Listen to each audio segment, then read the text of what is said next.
Hello everybody, welcome to another investigator guide for new players for Arkham Horror the card game. This guide is built with the investigator, the core set, and the cycle in which that investigator comes from. It's also built with 2 core sets. If you don't have 2 core sets, we highly recommend picking up another one or proxying the cards you don't have. It will help you win a lot more, which is a good thing in this game. Today we're talking about Sefina Rousseau. Bryn, you like Sefina. I believe she was your favorite investigator. Is that right? Yeah, she's got 4 brain and 4 foot, so you're rarely at the mercy of the counter deck. You've always got a shot at it. When I was getting all the overlay stuff made up for this, I think because Travis built this deck, or is this one of the ones Bryn actually did this one. Bryn? It seems very fun. This deck seems like a really good time. So let's dive in and let's first talk about Sefina's ability. And I actually also have some questions that I think a new player might ask when they play this. But Bryn, why don't you talk us a bit just about Sefina herself? All right, so pretty much the only big thing about Sefina is that we want to play events in our deck, which is not something that everybody wants to do. We also get to start the game with 13 cards in our hand and no mulligan, but that's kind of okay because we see more cards than we would if we got the mulligan anyway. We begin the game with 5 of the events from our hand, up to 5 events from our hand, placed, I'm not sure if it's face up or face down, but I also don't think it matters, beneath our investigator card. And we can use the action on our card to draw them.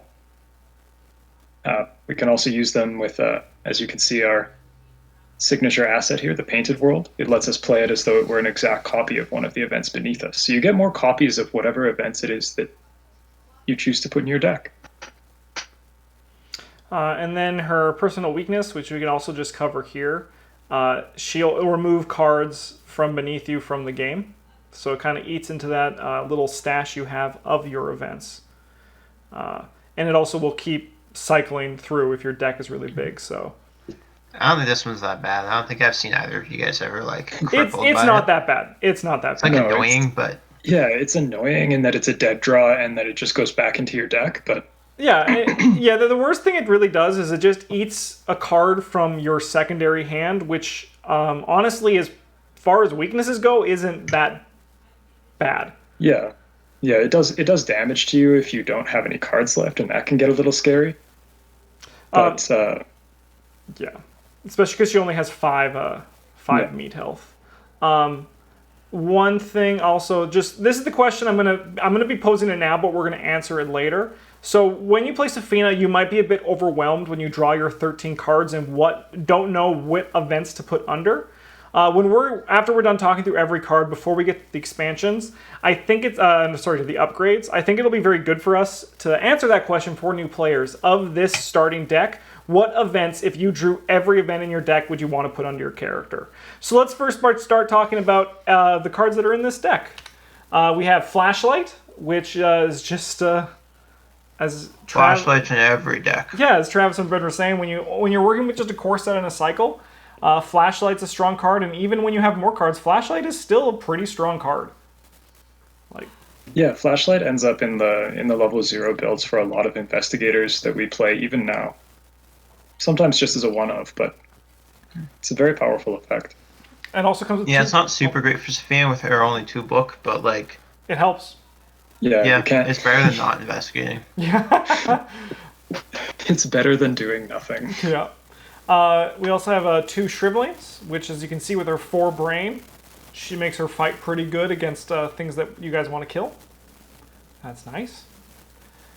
We also have Leo DeLuca from the core set. He's a good guy. He lets you do more things. Can you really say no to doing more things? Yeah, you can, but he helps. 33% more turn is 33% more turn. Yeah. Backstab. So this is one of the events that is in the core set. Fight. This attack uses foot instead of fist, and it deals +2 damage. So as you see, she has 4 foot, as Bryn was saying, 4 brain and 4 foot. Those are pretty good stats, and this helps her once again fight with that. And this, because it's an event, can be one of the cards placed underneath her. All right, Drawn to the Flame. We've probably said this many times, but this is just a way in these videos. But we have to assume kind viewer that this is your first time watching one of these. Drawn to the Flames is good because it's a way for you to get 2 clues without making a test, which is great. Number 2, you draw a card from the encounter deck, and she has 4 brain and 4 foot. So, like, what are you scared of in the encounter deck, really? Like an enemy? Yeah, monsters, I guess. Yeah. Yeah, but even You just then, run away from them. yeah, just run away from them, exactly, or kill them with something else you have. Right? There's tons of things. Elusive, we also should know that this is built without the taboo list, because if you're just starting out for the first time, you shouldn't be playing with the taboo list. Just play the game as it was originally released, and then once you start getting some wins or some experience under your belt, then start going the taboo list. So with this said, why is Elusive so good? Because we didn't really play it until it got banned at our place, at our table. So what's wrong with us? The reason Elusive makes it so that drawing enemies with Drawn to the Flame is basically free. Yeah. Not only do you get to take the clues, but you also get to go anywhere you want. Yeah. There's just so much action potential in Elusive. It's crazy. Emergency Cash gives you resources. Money is good. It lets you play your cards. It's also an event. It's also an event, yep. Sneak Attack, also an event. That's a good way to kill enemies at your location. Like as Travis said, if you draw an enemy with Drawn to the Flame, run away from it and then just stab it to death. Like these are things that Sefina can do to kill things. Ward of Protection. If the game can't play, that's great. Right? Anytime you can stop the game from playing and bad things happening. It's also an event. Whoa. We then have Guts, Perception, and Unexpected Courage. These are just some cards that are like, especially Guts, that are very strong for decks because the game fights you through Brain most commonly, and even though she has 4, getting up to 6 and drawing a card is just a good thing. All right, now let's get to some of these Carcosa. So these are all from the Carcosa Cycle. St. Hubert's Key. I'll let one of you guys take why this guy is good for this deck. You want this one, Travis? No, it's okay. Okay. Well, St. Hubert's Key gives us +1 brain, which puts us up to 5, which allows us to tank most treachery cards fairly comfortably without doing anything else. We also get +1 book. It's pretty reasonable. We're not really trying to use our offensive stats very much. We're trying to find ways to make our brain and our foot score do things for us. But testing at 3 is much better than testing at 2, and the -2 sanity, we have 9. Yeah. Like if we're dying to sanity damage, we've got other problems. Yeah. Plus, we just discard it and heal up too. And then also, I must say, the last time that we made fun of St. Hubert Key's art, that actually is a perfect rendition of what St. Hubert's Key is. So I apologize to Christianity as a whole. It also takes up the next slot, which is not too a competitive slot in this whole deck. I believe this is the only necklace slot, and even with the upgrades, there's not much else that she's gonna really go for this, it's like you can play this or like Holy Rosary. They're very similar. It depends how much you value the book, kind of.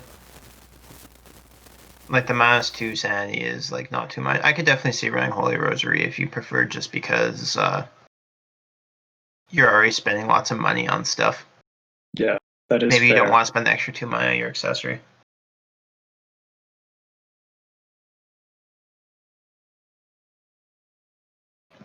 Okay, next up we got Astral Travel. This one's here is a 1/0 because it's like budget elusive.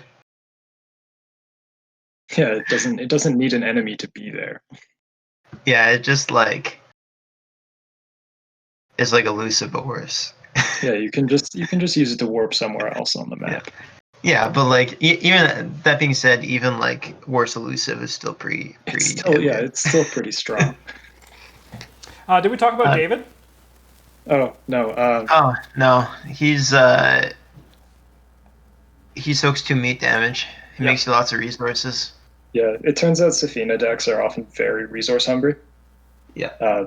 Because you're not doing a whole lot when you're not paying for events. David also might sound scary to new players because he places Doom on himself, but David dies very easily. Yeah, he's the easiest thing in the world to get killed. Like, you need him gone? That's cool. Draw a treachery card you don't really care about. Maybe you throw your Ward of Protection at it anyway. David takes one horror and dies. Yeah, like you could say he Whatever. competes for the ally slot, but it's not really a competition. Yeah. We also have Yeah. a one of Quantum Flux, which there would have been a time where we would have guffawed at this, but the thing about Sefina is she's going to be going through her deck quite a bit, especially there's going to be a lot of powerful events that you would love to see again and again and again. Yeah, the first time one was played, I put in your deck kind of as a joke. And then it was just like kind of good, actually. And It was, yeah. Weird. Yeah. It's also a pretty reasonable hedge against your unique weakness, where if you just shuffle all the cards back into your deck, you're less likely to see it and have to discard from your secondary hand, which is annoying, but not the worst thing. But yeah, if you have a way to play against it, you might as well take it, right? Yeah, and getting to recycle all your events, you don't do anything without them. It also notably replaces itself too, so you'll get a draw card after, and that feels nice. And then you draw your weakness, and you're like, damn you, game! We got Storm of Spirits, which is a way to just nuke a bunch of enemies at your location with your brain stat, which should be 5 at this point. It's also, most notably, an event. We also got Uncage the Soul, which is a way for you to quickly play for your expensive spells or rituals, which notably you have right here, Storm of Spirits. That can now cost 0, or makes your Shriveling cheaper as well. I believe Astral Travel is a ritual. Let's find out. Yeah, it might be a spell. It's a spell. It's a spell, yeah. Most notably, also an event. So now, before we go on to the upgrades, in just this core set, let's say there's a hand where they drew 13 events and it was all the events in the deck. What would you say the players want to look to put under their card for Sefina? Elusive. Yes, yeah. Definitely elusive. Yeah, I find that really depends on how many copies of the Painted World I've seen. Like I have in my opening hand. If I have no copies of the Painted World, then I want to keep my reactive events in my hand and put my active events underneath my character. So like my emergency caches, my sneak attacks, quantum flux, storm of spirits, things like that. I want to put underneath me because I'm going to know when I want them and I can plan for that. But it's much more difficult to plan for when you're going to want to play Ward of Protection or Elusive or something like that. Yeah. So if I see a bunch of Painted Worlds, then, or even like just one Painted World, I probably want to put my Ward of Protection underneath me. So then I can spend it as the Painted World and then just draw one. Get more Ward of Protection. There's a lot more nuance than my take if I want to play Elusive as many times as I can. So then I want to go one step further, Bryn, because I feel like your thought process in this could also help new players. With her star effect, you may choose an event beneath this card and draw it. Because that might provide a struggle for players. Is it always good to take a card, or is it, once again, like, what do you look for when you take a card or when you don't take a card with that ability? Yeah, I probably always want to take a card. If I've got anything underneath my player card that I've put 2 copies into, because that's just what I saw in my opening hand, I'll definitely take the second copy before I take anything else, unless there is something that I know I'm going to want next turn. Otherwise, I think it's always good. You always want to be taking one of the cards with it, if you can. Again, it's like how many copies of the Painted World are in your hand right now. Like if you have none, you just take the best one. Take whichever one you think is going to be best for you right now. If you have the Painted World, maybe you want to leave the stronger ones there and take something that's a little bit less impactful or something that you don't think you're going to be playing the Painted World as.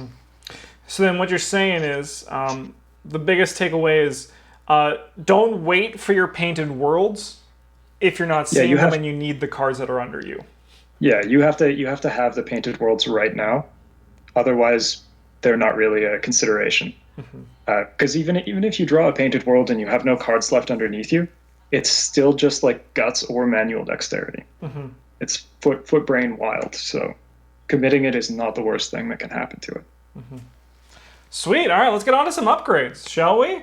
These are in the core set. We got big boy Leo DeLuca. He now only costs 1 less. Leo's good. Yeah, money's at premium for Sefina, and for low cost of 1 experience to pay 1 less resource is like Nice. Ultimately, It's also just like good. you can with this, it's a lot. You don't have to spend. Basically, it's a little bit strange because when he's 6, if you have him in your first hand, you're probably going to need to gain a resource for an action to play him. But now at 5, you just play him, so you're essentially getting like 2 actions out of him now when he's at this level, as opposed to when he was just Kinda. level 0.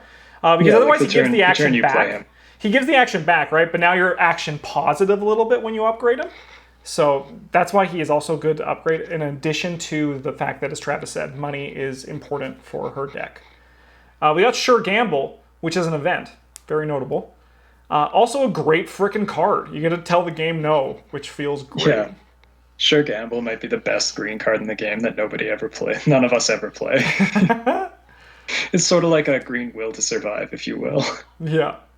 We also got Hot Streak, which gain 10 resources for 3 money. Also an event if you want to be dirty rich, which is the one Travis did for me when I played my Sefina deck, and it was a good time. I was dirty rich, and it felt great. There also is Bulletproof Vest, just in case you need to protect your meat damage a bit. Yeah, not dying is so much better than dying. I think also for new players, you shouldn't feel like a purchase like this is a bad purchase, because if it'll help you win more, like just do it, right? You don't need to be buying the fancy tricks just because they seem fancy. Sometimes you just got to buy the stuff that will help you survive. Yeah, if you take an early physical trauma, this is a very solid buy because 4 health is what you'll be starting with, and this gives you 4 more health. Yep. All right. Let's get to the Carcosa, which is the upgraded Ward of Protection, the level 2. This is the one that we always pick up because we play multiplayer. I don't know what you're talking about. I never buy this. Card's great. It does what the original did, but also for any player. It's just strong. Upgraded Sneak Attack is now when an enemy is just not engaged with you. They don't need to be exhausted anymore, which is makes it more consistent and easier to get going. It also commits for an extra fist icon, which is not particularly relevant for you, but it might be relevant for one of your teammates. Yeah, definitely. Then there's also Lockpicks, which is a very strong green card for the majority of green investigators. Yeah. So you remember how we were talking about how Flashlight's good? Lockpicks is like Flashlight, but better. Yeah.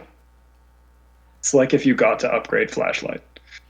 Yeah, that's basically what it is in this deck. Mm-hmm. That's what you should probably cut for it. Yeah, exactly. Yeah, that would be the way to go about it. Yeah, it's like getting a +4 instead of a +2, and if you succeed good enough, it doesn't cost you any batteries. Yeah, yeah.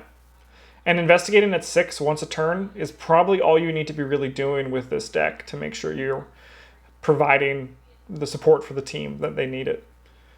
We also got Time Warp, which is an event. You just gotta undo something. You're like, that didn't work. Let's go. Let's try. Let's not. Just get to try something again. Yeah. And some more. We got Moxie, which I believe in the notes said this does particularly well with. This has a nice little like time stop would help this make sure you keep this going for your character. So you like if you would fail something that we would put the horror on it, time stop could stop that. Just as an example of something that time stop would also do with that. That was just in the deck description, which you can find on Arkham DB. Down below the video. There, I pimped that link today. That's good. Any other thoughts on Moxie? I mean, like it pretty much just gives you a sync to increase your brain and your foot score, which are the scores you're looking to play with. Yeah.